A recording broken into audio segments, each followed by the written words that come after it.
this is the part of the program that we call the Tim and Sharon Show, where which we do very well all the time, where we just tell you us. about what's on our mind every day, and our students have pointed out that they missed that when they were remote, and they were privy to it when we were all in person. They were a bit disarmed by it. Yeah.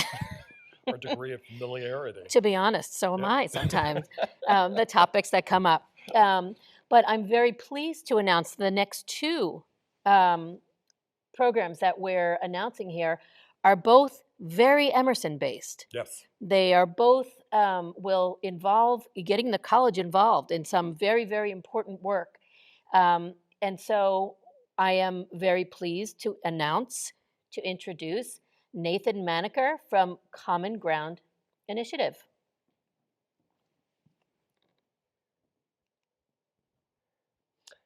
Hi, I am Nathan Manaker, and I am the founder of the Common Ground Initiative. I am really excited about this project, and I can't wait to talk to you about it. I want to open with a short video that I have created about my project. Division is an undeniable threat to our society. In an increasingly polarizing global landscape, even the smallest disagreements can sever relationships and damage communities. It's never been more difficult for us to find common ground. It's time to start searching for unity, and that starts in our own backyard. Enter the Common Ground Initiative, my idea for a new student-run organization at Emerson College. This project will work to bring students together across the aisle to engage in difficult conversations that might not end in an agreement, but will encourage students to find common ground and improve their communication skills. The club will also examine polarization in media, utilizing Emerson's faculty and resources to help students gain a better understanding of the divisive nature of online content. At Emerson, open-mindedness is among our core values as a population. And part of being open-minded is having difficult conversations with people you might not agree with. I think Emersonians are ready to have those conversations. All we need is the right setting. Emerson is nothing if not a mecca of communication. So let's put those communication skills to the test. Introducing the Common Ground Initiative.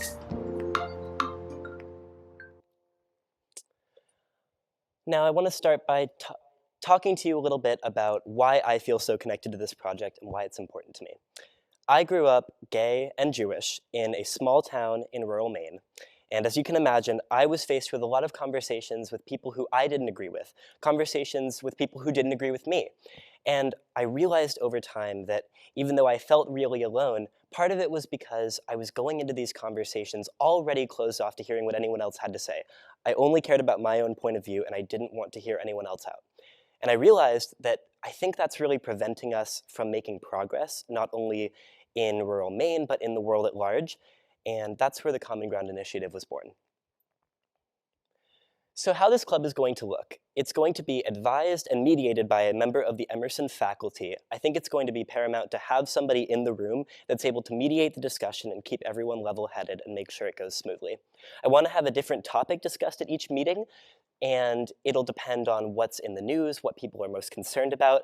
I would love to have readings be sent out to the students that participate in this club that are selected by the advisor, working with the student leaders of the club, so that everyone has an opportunity to study up on the subject we're going to talk about and make sure that they feel like they have an adequate amount of knowledge going into our meetings. I want to have discussion questions posed during each meeting, followed by a small group discussion, and then followed by another question posed, and then another discussion with a different group of people to make sure we hear lots of different perspectives. At the end of the meetings, I want to reconvene with everybody and have everyone talk about what they learned, what they maybe didn't learn, what they want to work on, etc. My go-to-market strategy for this is going to start with a beta test discussion, sort of like a pilot of what the group is going to look like between two Emerson students. I will pick two students who I know think differently from one another and sort of test out what a discussion like this, where we're trying to reach an understanding, might look like. I'm going to share those findings from that beta test on social media, where Common Ground will have a presence on Instagram, Facebook, Twitter, and TikTok to generate interest from the community. I'll share those posts in my personal Instagram and make sure that everyone sees them. After that, I want to hang posters up around campus. I've included a mock-up of what I think a poster might look like. I would love something snappy and provocative that gets people thinking about what this organization is all about. Then after that, I want to have the meetings begin. I'd love to open with a sort of demo kind of introductory meeting, just so people don't feel quite so intimidated by jumping right into a hard discussion. I really want to make people feel welcome. We'll have food, we'll have conversation, we'll get to know each other. I also want to pass out these sweatshirts that I have designed in this slide at the meeting. I think it would be invaluable to have students walking around campus bearing this logo on their shirts, having people ask them about what the Common Ground Initiative is, how they can get involved. And overall, we're going to create ambassadors for effective communication around the campus. For my budget, I'm asking Emerson for $2,000. I've allocated around $555 for the production of the sweatshirts I just talked about. I've allocated $640 for refreshments. That allows for about $80 to $90 for refreshments per meeting. And then I left the rest of the budget open to negotiating what the price of a faculty mediator is going to look like, as well as unanticipated costs or paying for the licenses to readings and other movies we may show at the meetings. So this is my timeline for the project. As you can see, in the coming semester, I really just want to get the planning in the works. I want to identify my faculty advisor. I want to start getting the funding for this organization.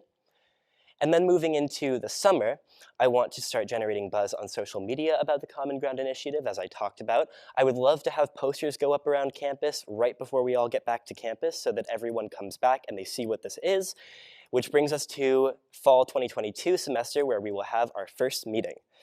I can't wait to start this project. And what I see for this in the future is in the coming months after we start doing the Common Ground Initiative, I want to start reaching out to schools in the area like Boston College, Boston University, Brandeis, and see if we can't get other chapters created at other schools. I'm really confident that this project is going to shape the Emerson community in a really positive way, and I think that schools in the area and around the world could totally benefit from something like this. Success for me of this group is not going to lie in the hard numbers. It's not going to lie in the meeting attendance or the engagement on social media. Success is going to lie in change. I want to see a shift in the culture at Emerson College. I want to see students walking around and being willing to engage in meaningful discussions and trying to reach an understanding with the people around them. That is what's going to make this successful. I will know this project is successful when I am able to go back to my hometown in Maine, looking to have conversations with the people around me and open to hearing what other people have to say. This will be successful when the people in my community and the world at large stop looking for their differences and start finding their common ground. Thank you very much for your time. Great job. Beautiful, beautiful presentation. Thank you, Beautiful. Nathan. Yes, Thank you. I'd like to go for this one first to Eric.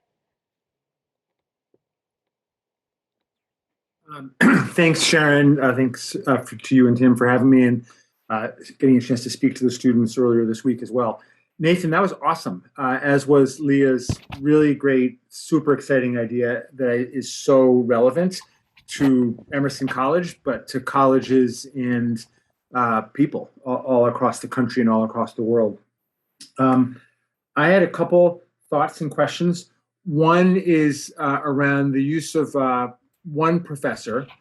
Have you thought about maybe two, where the professors themselves or doesn't have staff members could model having different views and then pulling out from the group having different views? And then the second question while I'm at it is, have you thought about moving beyond the campus community so that, maybe Emerson students, certainly you could find Emerson students who disagree on things, but if you reached out to iron workers in South Boston or folks who work at City Hall or other folks at other campuses, you might even find more pronounced differences. And so that's another thought. I wonder if you've chewed on a little bit.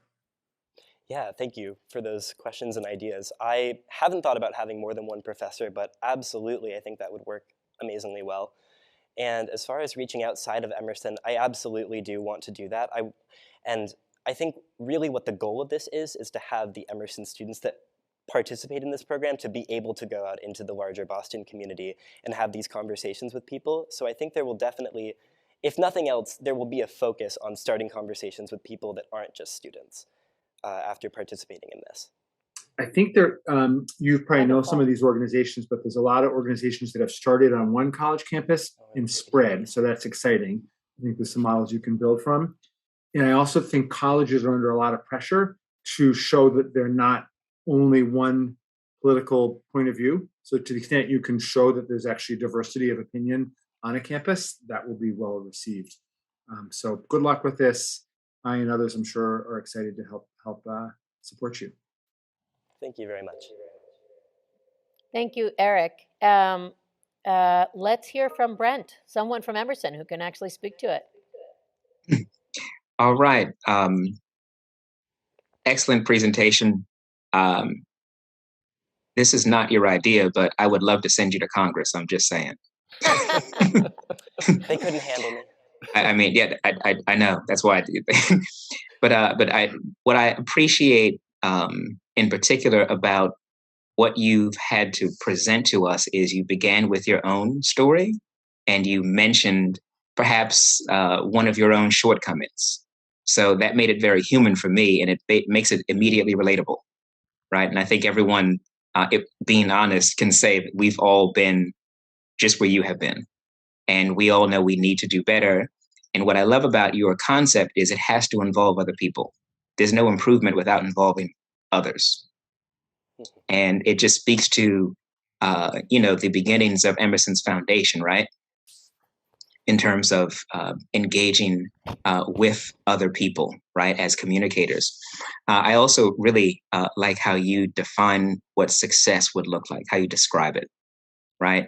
And so, while we have the for-profit examples, which, rise over baseline sales, year-over-year growth, you're essentially saying, better, more authentic conversation. And I also really like that you have what I will call a germination principle, right? That you want to really start at the school you've chosen because you see something needs to happen there. And so whether you provide an example or an inspiration, you speak of one who wants to empower other people just with a little encouragement to say, try this out and you can do this very thing with other people in other places. So that's excellent. So world needs more of you. Yeah. Yes. Thank you. Thank you, Brent. Sabrina, did you want to add something? Yes, I just want to make a comment that, this is a fantastic idea and it has such a noble purpose. But I think I would just caution you that some people really don't know how to have hard conversations because they don't know how to listen and they don't know how to phrase their responses. Like sometimes it's not what you say, it's how you say it. And so whether it's the professor or the member of the faculty that's there, or perhaps you, to have some guidelines and rules for how to actually have those hard conversations when you disagree and can have that be a positive experience rather than having it blow up, I think is really going to be very important. Absolutely. Yeah, when we did the earlier presentations about our market research, I had laid out a set of guidelines, but it definitely needs to be really well established. I completely agree. Thank you. Thank you guys very much for your time.